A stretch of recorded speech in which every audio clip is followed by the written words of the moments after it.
स्वागत है आप सभी का हमारे YouTube चैनल में।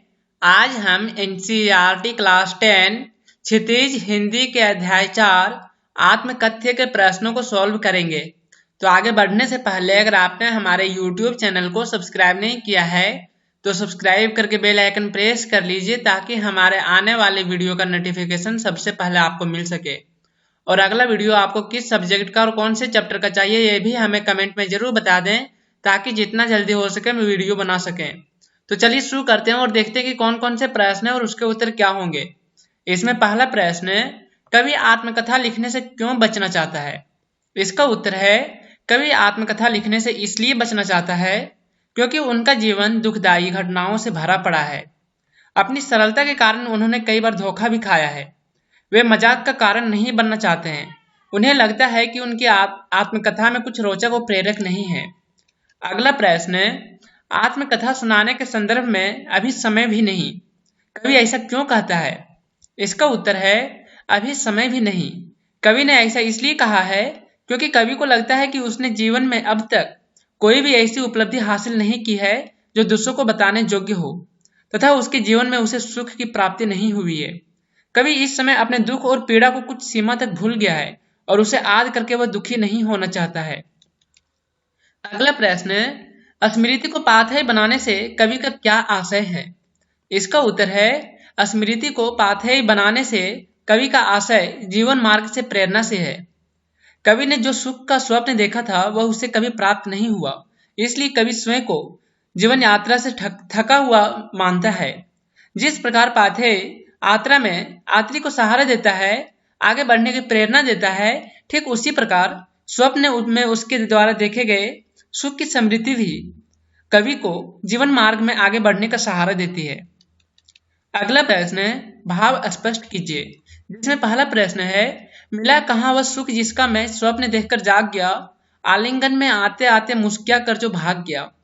इसका उत्तर है, प्रस्तुत पंक्तियों का भाव यह है कि कवि भी दूसरे लोगों के जैसा सुखमय तथा आनंद रूपी जीवन व्यतीत करना चाहता था, पर उसके सुखमय जीवन की यह अभिलाषा उसकी मात्र एक अपूर्ण इच्छा बनकर रह गई। उसे सुख पाने का अवसर भी मिला, पर वह हाथ आते आते चला गया, अर्थात उसकी पत्नी की मृत्यु हो जाने से वह सुखद जिंदगी अधिक समय तक व्यतीत ना कर सका। अगला प्रश्न है, जिसके अरुण कपोलों की मतवाली सुंदर छाया में अनुरागिनी उषा लेती थी निज सुहाग मधुमाया में। इसका उत्तर है, इन पंक्तियों में कवि ने अपनी प्रेयसी के सौंदर्य का वर्णन किया है। वे कहते हैं कि उनके प्रेयसी के कपोल अर्थात गालों की लालिमा इतनी अधिक थी कि प्रातःकालीन उषा भी अपना सौंदर्य बढ़ाने के लिए लालिमा इन्हीं कपोलों से लिया करती थी, अर्थात उनकी पत्नी के गालों की लालिमा के सामने उषा की लालिमा भी फीकी थी। अगला प्रश्न है, उज्जवल गाथा कैसे गाऊं मधुर चांदनी रातों की, कथन के माध्यम से कवि क्या कहना चाहता है? इसका उत्तर है, कवि यह कहना चाहता है कि उसने जो अपनी प्रेमिका के साथ चांदनी रातों में बिताए सुख के क्षण वह उज्जवल गाथा की तरह ही पवित्र है, जो उसके लिए अब अपने अकेलेपन के जीवन को व्यतीत करने का एकमात्र सहारा बनकर रह गया है। ऐसी स्मृतियों को वह सबके सामने प्रस्तुत कर अपने आप को शर्मिंदा नहीं करना चाहता है, इसलिए कवि स्वयं के जीवन की मधुर स्मृतियों को किसी से बांटना नहीं चाहता, बल्कि अपने तक ही सीमित रखना चाहता है। अगला प्रश्न है, आत्मकथ्य कविता की काव्य भाषा की विशेषताएं उदाहरण सहित लिखिए। इसका उत्तर है, जयशंकर प्रसाद द्वारा रचित कविता आत्मकथ्य की विशेषताएं निम्नलिखित हैं। पहला, कविता में खड़ी बोली हिंदी भाषा का उपयोग किया गया है।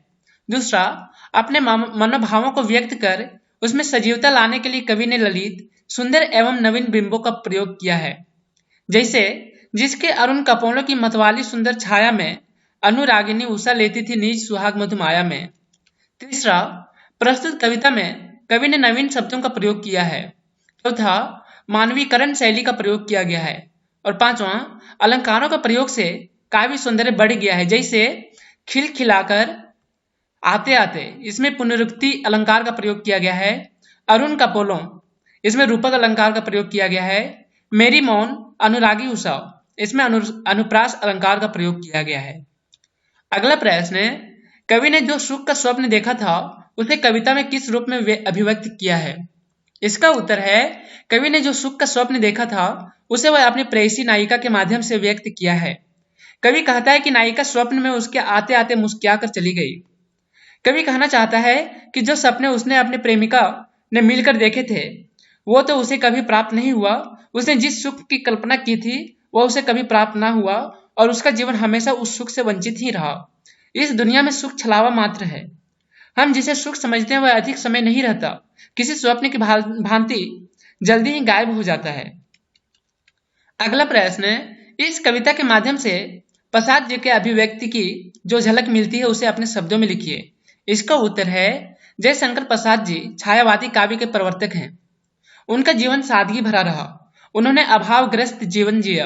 वे विनम्र स्वभाव के थे। दिखावे नाम की कोई चीज उनके जीवन में नहीं रही। उन्होंने धोखे खाए परंतु अपनी सरलता और भोलापन नहीं छोड़ा। अपनी कमजोरियों को वो सबके सामने लाने में हिचकते थे, क्योंकि उन्हें पता था कि ऐसा कर वे उपहास का पात्र बन जाएंगे। वे अपने दुखों को खुद तक सीमित रखना चाहते थे।